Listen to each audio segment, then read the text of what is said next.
Okay, so you know how like everyone always says having kids is like the biggest joy ever. Uh-huh. Well, this source we're looking at today, it starts off with this like almost funny, but kind of true statement. Having a child is easy. Oh, wow. Right, but then it hits you with the real deal.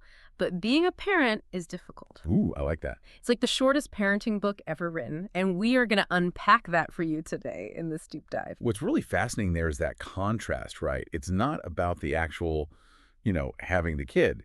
It's about everything that comes after. Totally. Yeah. And this source, it kind of goes straight to the heart of like what it means to be a parent. Okay. You know how sometimes we think of our kids as like almost possessions? Hmm. Well, the source has this to say about that. Do you think that the child is your property? This is the biggest mistake. Wow. Yeah. So like we tend to think, oh, this is my child, but the source is pushing back on that.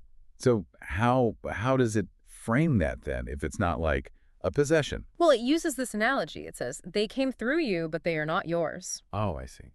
It's kind of like, you bake a cake. Yeah, The cake is its own thing. You helped to create it, but you don't own it. that's a good way to put it. And this all connects to this other point the source makes. You bind them in the chains of your dreams. Don't do that. Oof, yeah. Yeah.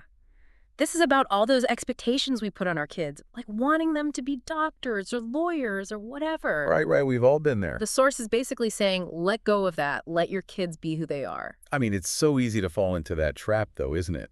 Projecting your own unfulfilled dreams onto your children. For sure, but that's why the source is so powerful. It's like a wake-up call. Yeah. It's saying, instead of pushing your own agenda, listen to what your kid is actually passionate about. So, like, tapping into their inner voice. Exactly. The source puts it this way.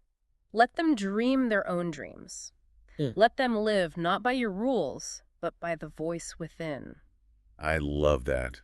The voice within. That's so powerful. It is. It's like acknowledging they have their own internal compass. And that, as a parent, you don't have to control everything. Right.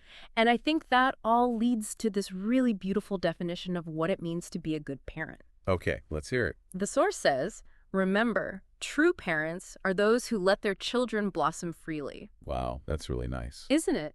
It's like saying your job as a parent is to create the space for your child to grow and thrive. Yeah, to become whoever they are meant to be, not a version of you. Exactly. What's so interesting to me, though, is that this idea, it's so simple, Yeah. but it's so hard to actually put into practice. You're totally right. It goes against a lot of what we're told about parenting. Exactly. But I think that's why it's so important to keep coming back to this idea, Absolutely. to remember that our kids aren't our possessions, Right. and that the best thing we can do for them is to give them the freedom to discover who they are. Beautifully said. And that leaves us with a question for you to think about as we wrap up.